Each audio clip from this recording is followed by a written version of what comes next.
So we are following at the Austin Center for Spiritual Living the global themes as the Centers for Spiritual Living puts out every year. And this year, our theme, Living Everyday Wonder, and this month, creativity. So we're going to be talking about creativity today. And that creativity is who and what we are. What I love about the themes, our annual themes, is that I know that across this globe, Centers for Spiritual Living, people are listening to the same maybe talk, but it's not the same talk at all because it is absolutely the title. And then whatever happens from there is usually amazing. It's part of the creativity because we have some place to jump off from, then there is something that we can each bring to it. So you may hear some of the same things if you listen to different services, as I do, listen to different ministers and the way they present this idea. And yet there is something similar and that we put our own creativity into it. And that's what we do as human beings. This creativity calls our attention. And that divine spirit within us, whether it's seen or unseen, it's always creating through every breathtaking vista that we see, through every small idea that we have, to the greatest thing. There is always that creative nudge and spark. And so we are doing a dance with creation itself. But cause and effect, we know, creative expression, inspired perception, clear intention is for everyone, not just a few people. Sometimes I used to think, oh, I'm not creative because I'm not painting or I'm not. And so what is this not thing? Our creativity arc for this month began with our individual choice to heed the creative impulse.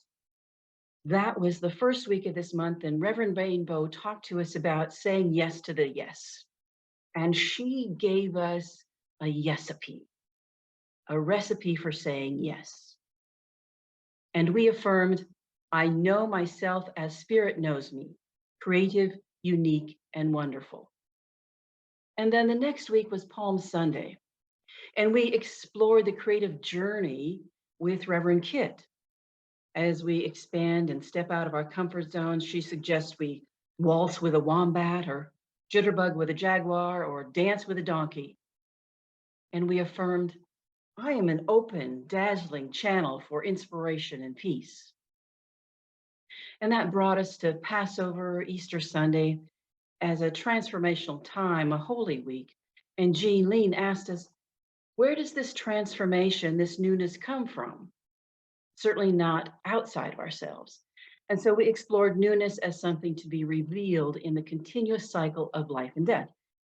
And she gave us the R's: reveal, release, rise, repeat. Oh, do you know what the favorite letter of the pirate is? You might think it's R, but it's not. What they really love is the C. And so we affirmed, I reveal my real self, release that which isn't, and arise as a result. And so far, we've looked at this creative impulse in the individual, danced with our donkeys of resistance, and transcended this world of effects to embrace a higher idea of our own divinity. And so, what's left? Well, today's topic, boldly go. Your dreams are waiting for you to come true. Now, in honor of Reverend Rainbow, and of course, the reference to Star Trek, the boldly go, I am having today Earl Grey hot. And today we're going to affirm, or we did affirm already, I dare to be me. I am hot stuff. And so maybe it's time to get off our knots and bring our creative selves and whatever it is that we're wanting to do into the world. See, we're creative whether we know it or not. We are creating all of the time. We're creating from our thoughts, our ideas. And when we dare to present our talents, our gifts, and our passions, then we become open, receptive, vulnerable, and victorious. See, here's the issue. If we want to be victorious, then we must be vulnerable. We must open our hearts, let down our ego defenses, dare to live authentically if we want to live well. And so this week is not about judging the quality of performance or assessing the efficiency or efficacy of a product. This week is about each of us knowing our authentic purpose. Now, when I started this service today, we talked about the purpose for the Austin Center for Spiritual Living, which is something that we developed a few years ago.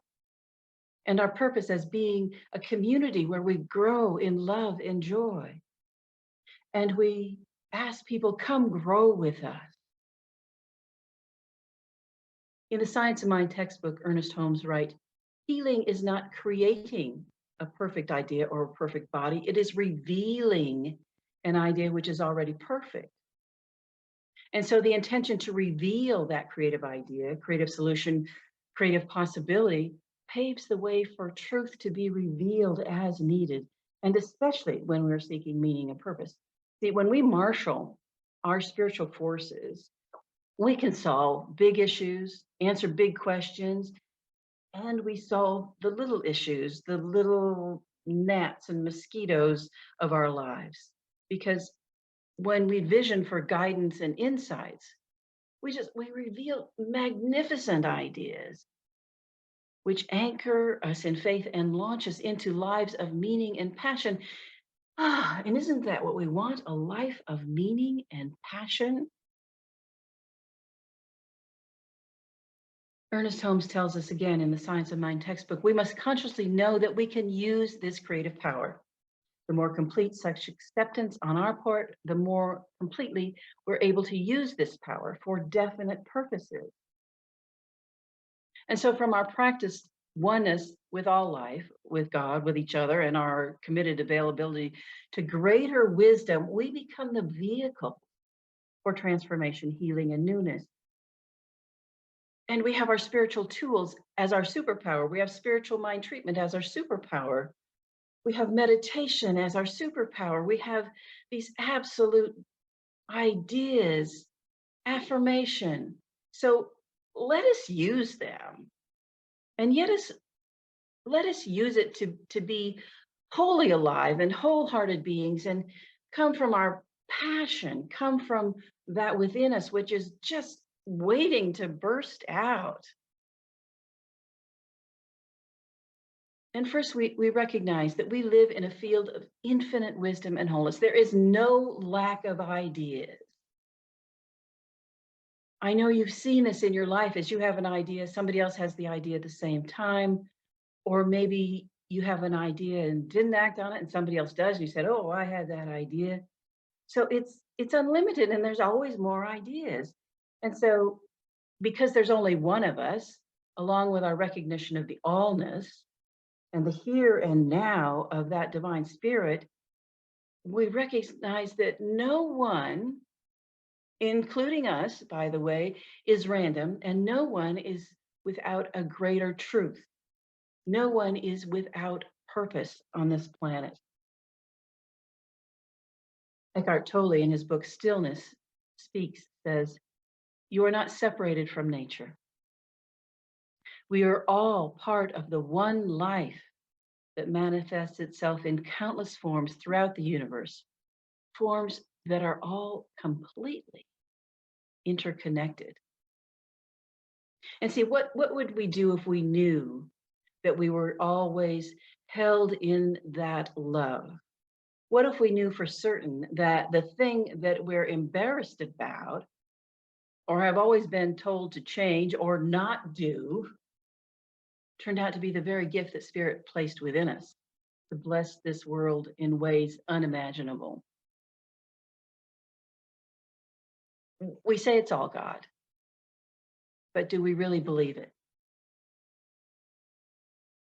Carl Jung taught that our greatest wound is potentially our greatest gift. And you may have heard of Dr. Temple Grandin. She's one of the top scientists in the humane livestock handling industry. She has a PhD in animal science from the University of Illinois and is a professor at Colorado State University. And she's authored 6 books, 2 bestsellers, and she's autistic. She says autism is a part of who I am. And so this thing that is different about her, this thing that someone may call a disability, is actually the gift that allows Dr. Grandin to understand and translate animals. She's changed livestock handling and influenced an entire industry. A few years ago, there was a movie made about her, and if you hadn't seen it, I invite you to do that. So we know that God is all there is because we've heard that a million times. You hear it every Sunday that you're listening to us in all kinds of ways. So God is all there is. Therefore, all we is God. All we are is God. And we replicate that love, power, presence because that's who and what we are. We are made out of that divine presence. That's all there is. And in that, we have love and law. And the laws of cause and effect is provable, just as usable, universal, accessible as the physical laws of gravity, thermodynamics, electricity. We know a lot more about those than we used to. And so being that individualized expression, that celebration of the divine, we're connected to one another, but we're unique in our expressions. We're more than single drops in the ocean. We are that ocean of wonder, magnificence, and majesty as our individual lives. Remember, one of our purposes to inspire magnificence. We already are that. Let us just embrace that, accept that. We are one of, with, as. And why does that matter?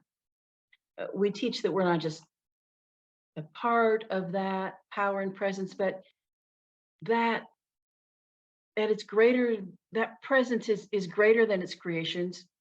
It's here to be used by its creations. It's never used up. It's never absorbed or exhausted by those creations. Blah, blah, blah, blah. I can go on, but they're also the face and body of creation. We live and move and have our being in God. And then that means God is living, moving, and having its being in us. Rocco Errico said, we are God's chips off the old block. And so if we are children of God, how about we are godlings? And what happens when we grow up? We become that. So today, let us just move beyond those fears and doubts about our abilities, talent, or imagination. Oh my goodness. I remember being in ministerial school and Michael Gott was my classmate, and yet he was also teaching our music section. And I, as a young girl, was just told, well, just mouth the words. I'm sure others of you have been told that too. And, you know, that's kind of been what I've done. And so I'm in ministerial class with Michael Gott as the instructor, and he's asking us to sing. I had a meltdown right in front of my peers. It's like, I can't do this. And of course, everyone was very supportive. We were in person at that time. And so our instruction was to everybody close your eyes and then sing a song you know or you knew as a child. And so, but we couldn't tell who was singing, right? Because we had our eyes closed. Well, and so it's like, okay, everybody's eyes are closed. Maybe I can do this. But I was in doubt. I was in fear. And I didn't really feel connected at that time. But you know what? I got through that. And I sang my little ditty, whatever it was. And the world did not end. As a matter of fact, it opened up a new thing for me because of my fear and doubt. Michael had compassion on me and he said, I'd be happy to give you a singing lesson. Your voice sounds fine. You just need to know where to go. It's like, oh, okay. So I got out of that a singing lesson with Michael Gott, which I cherish to this moment. But let me tell you, I was really afraid.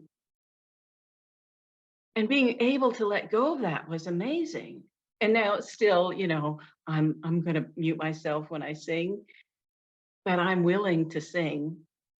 Um, okay, so maybe think about something that you've been told you can't do, something that you said that you accepted as somebody told you, oh no, you're not good enough. You're not good enough for that. Either, you can't draw, your handwriting's not good enough.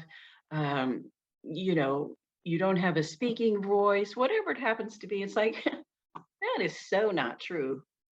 I know for you, that's what true about God is absolutely true about you.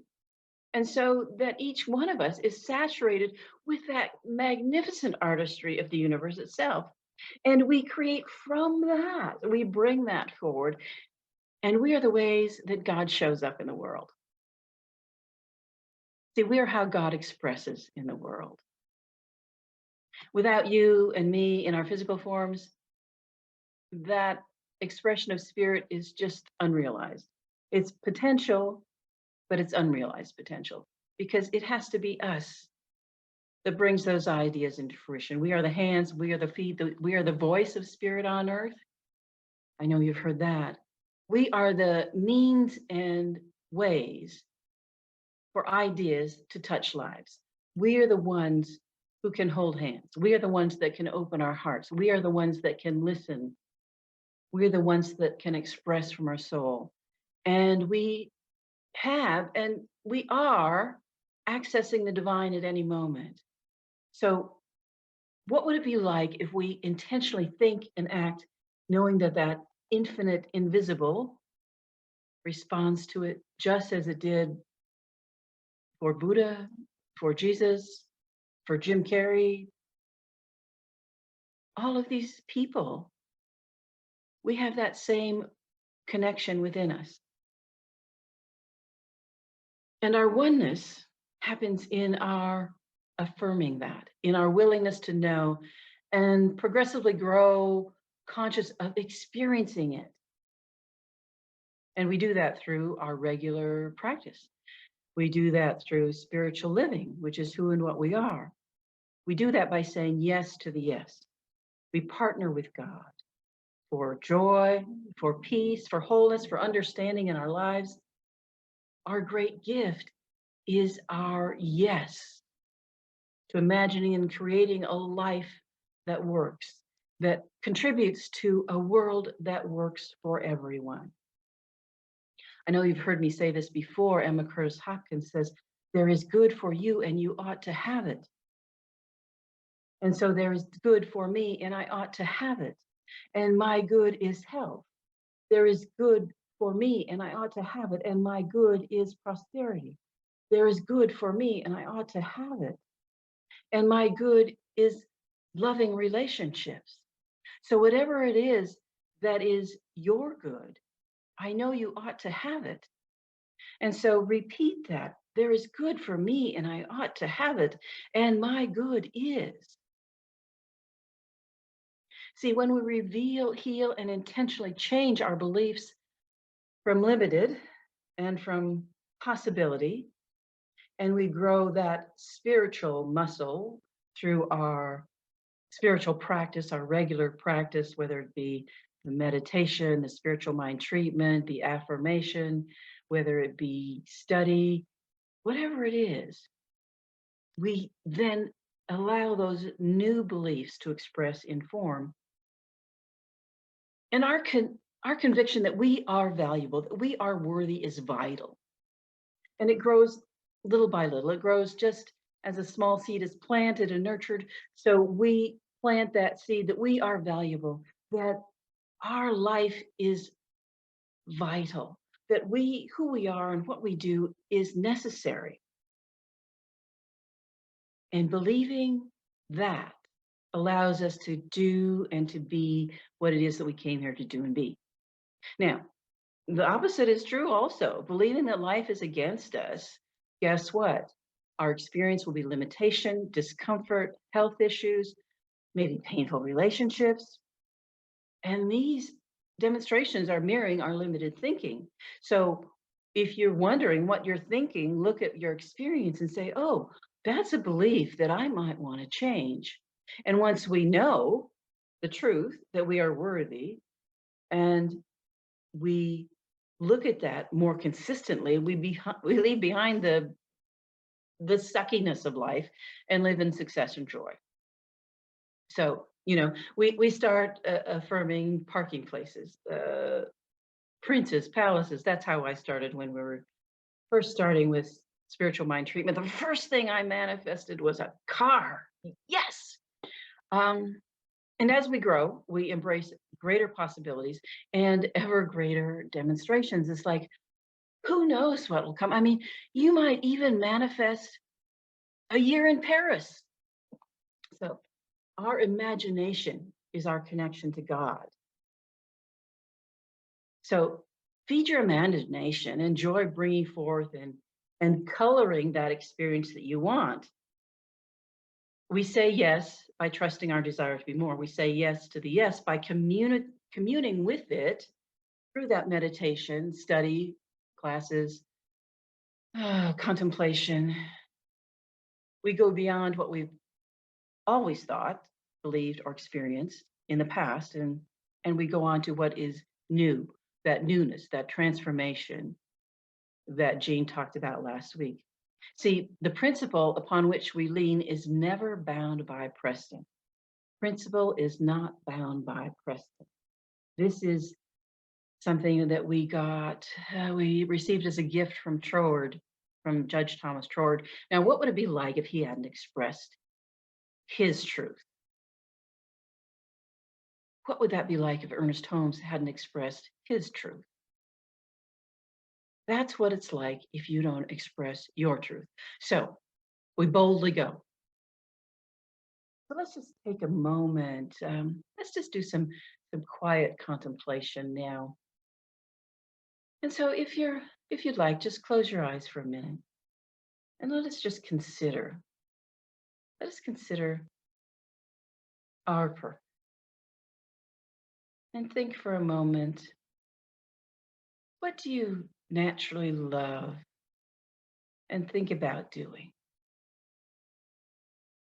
Maybe you like being outdoors or like reading or learning new things, growing roses or whatever it is, mm, discovering old collectibles. And and then where do you lose yourself in experience?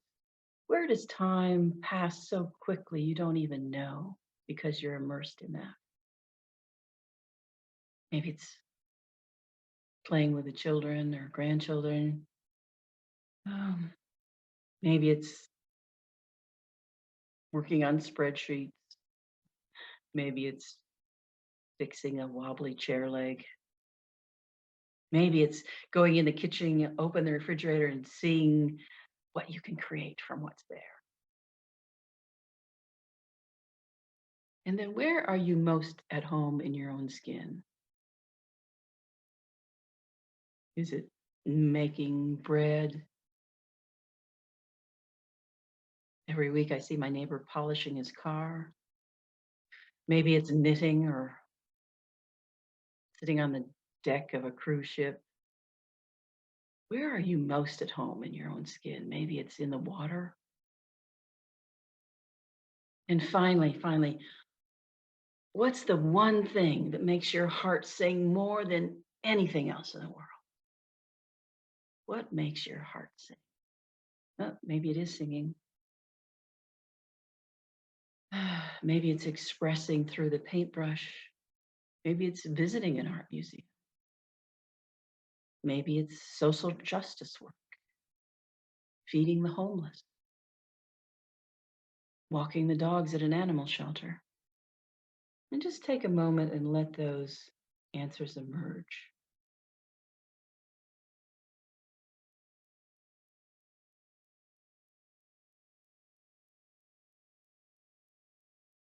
Knowing what we love and who we are and what we care about and what we're drawn to creates a sacred self awareness.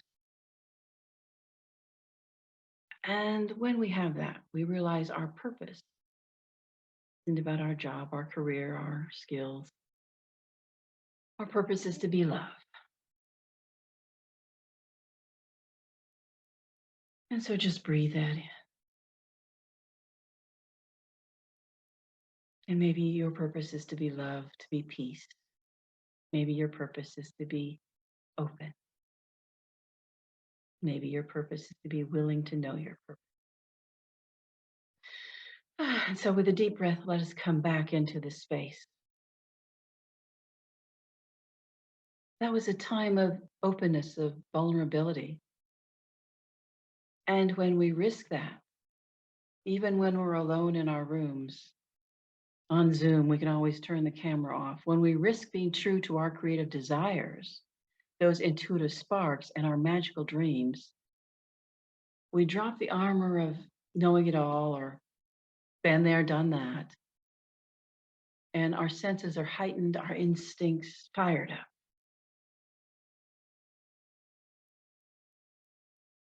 Our solution is to find that oneness.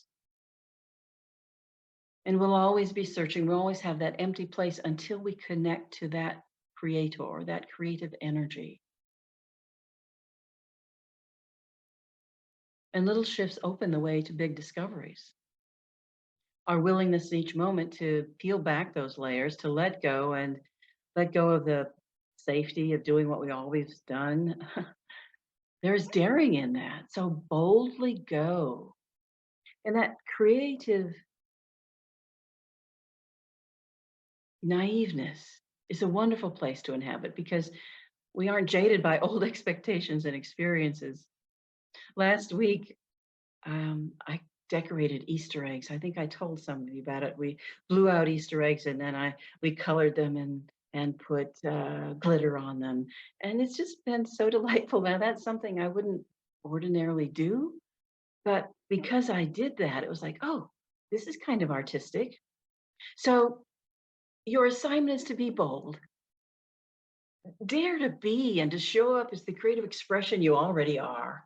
And so how can you start today? What is one small thing you can do maybe in the 15 minutes following this talk, or maybe right now, or some creative thing you can do in the next day, the next couple hours, the next week, to live as bold and expressive being? I was thinking about my eggs are all pastel colored. Maybe I should have done something brighter. So it's time not just to think or to live outside the box. Let's just destroy the box, recycle the pieces, and repurpose the space where the box was.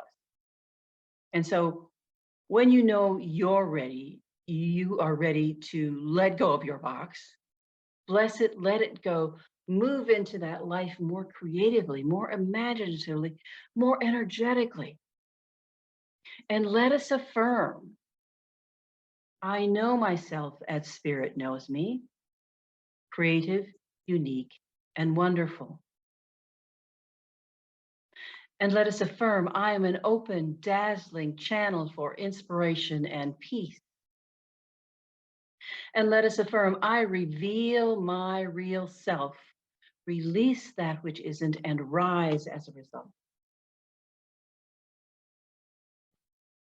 I dare to be me,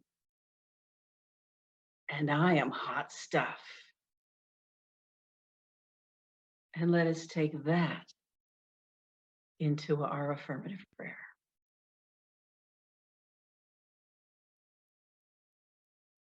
Oh, to celebrate the oneness of life, to celebrate that divine creative energy, that spirit, that love, that infinite power, that first cause, that divine source, the infinite invisible.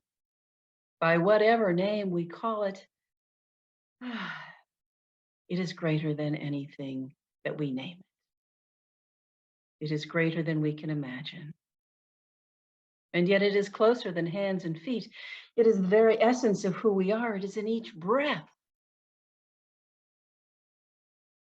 in each moment. And so as I breathe, I know that I am breathing in that one life with a multitude of cells and atoms and elements that have been breathed by millions of people over millions of years. One. And so in this oneness, I speak my word for and about this life, knowing that it is one life. I speak my word for those who are within the sound of my voice and for those who will listen later and those who do not even hear it. I speak my word for all, knowing that we are all that infinite creative life in action.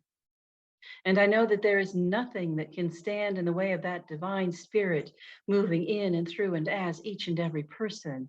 I know this divine spirit moves through us as creativity, whether that be expressed in art, in music, in peacemaking, whatever it is. I know that that divine creativity is flowing right in this very moment, that our talents, skills, and gifts are expressed perfectly.